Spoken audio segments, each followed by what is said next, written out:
ते काय म्हणतात किंवा त्यांचे लोक काय म्हणतात त्याच्यावरती या देशातल्या अभिव्यक्ती स्वातंत्र्याची व्याख्या ठरू शकत नाही. आपण गद्दारी केल्यापासून जी वक्तव्य करताय ती कोणत्या अभिव्यक्ती स्वातंत्र्यात बसतात? एकनाथ शिंदे आणि त्यांचे लोक ज्या पद्धतीची भाषा वापरतायत गेल्या 3 वर्षापासून ती अभिव्यक्ती स्वातंत्र्याच्या कोणत्या शब्दकोशात बसतायत हे त्यांनी सांगावं. कुणाल कामरानी गेल्या अनेक काळापासून अनेक वर्षापासून त्याचे कार्यक्रम हे एका व्यासपीठावर तो करतो आणि त्याने प्रत्येकावरती व्यंग केलेलं आहे. त्याने की एकनाथ शिंदेवरच केलंय का किंवा अजित पवार किंवा देवेंद्र फडणवीस किंवा मोदींवर केलं का? नाही, त्यांनी राहुल गांधीजींवरती केलेलं आहे, त्यांनी मनमोहन सिंगवरती केलं आहे, त्यांनी सोनिया गांधींवरती केलं आहे, त्यांनी माननीय उद्धवजींवरती केलेलं आहे. राजकारणामध्ये या गोष्टी सहन करायच्या असतात, संयमानं पाहायच्या असतात आणि सोडून द्यायच्या असतात.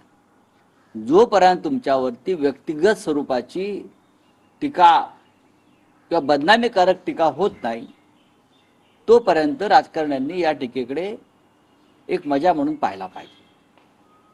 गेल्या 60-70 वर्षापासून आम्ही अशा प्रकारची व्यंगात्मक कविता किंवा भाषणं लेखन आम्ही पाहतो आहोत ना. एकनाथ शिंदे यांचं वक्तव्य मी पाहिलं, ही सुपारी आहे. मग राहुल गांधी किंवा काँग्रेसच्या नेत्यांवर किंवा आमच्यावरती जेव्हा अशा प्रकारच्या टीका टिप्पण्या अशा लोकांकडून झाल्या तेव्हा त्या तुम्ही सुपारी दिल्या होतात का? तुम्ही सुपारी दिली होती का? सांगा ना.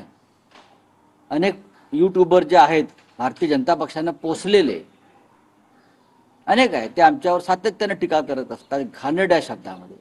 मग त्यांना तुम्ही पोचताय का? तुम्ही सुपारी दिली का? याचं उत्तर त्यांनी द्यावं. सर, काल योगी आदित्यनाथांची एक मुलाखत झाली, त्यात म्हटलंय की तुमचा अभिव्यक्ती स्वातंत्र्याचा वापर इतरांच्या वैयक्तिक खरेदी करण्यासाठी केला जाऊ शकत नाही आणि समाज तोडण्यासाठी करू शकत नाही, ही पुन्हा कामरावर त्यांची टिप्पणी. कोणीही समाज तोडत नाही, नंबर 1. आणि कोणी व्यक्तिगत टीका केली नाही. आपण समाजकारणात राजकारणामध्ये आहोत, आम्ही टीकेचे घाव सोसले पाहिजे. तुम्ही राजकारणामध्ये आहात ना, राजकारणामध्ये तुम्ही काम करताना तुम्हाला प्रत्येकाला एकाच वेळेला खुश ठेवता येत नाही.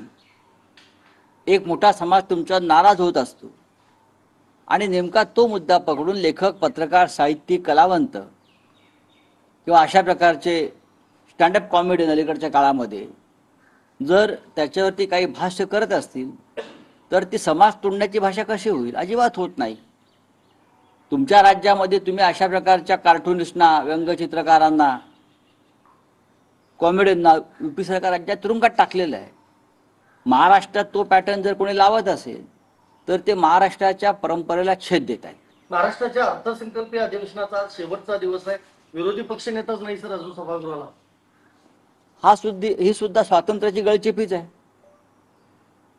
महाराष्ट्रामध्ये विधानसभेत विरोधी पक्ष नेता नाही, ही स्वातंत्र्याची एक प्रकारे गळचेपी आहे ना. त्याच्यावरती कोणी बोलतंय का की महाराष्ट्रामध्ये विरोधी पक्ष नेत्याची नेमणूक का केली जात नाही? हे जर आपण सांगितलं असतं तर बरं झालं असतं. मुख्यमंत्र्यांनी काल जयकुमार गोरे यांची भलावण केली. पुन्हा एकदा मुख्यमंत्र्यांना कोणता छंद किंवा व्यसन जडलेलं आहे की अपराधी आणि गुन्हेगार मंत्र्यांच्या आणि सहकाऱ्यांना पाठीशी घालायचं? मला गंमत वाटते राज्याच्या मुख्यमंत्र्यांची. कोणत्याही चोराला ते पाठीशी घालतात आणि त्याची भलामण करतात आणि विधानसभेमध्ये तद्दन खोटी माहिती देतात. सोमनाथ सूर्यवंशी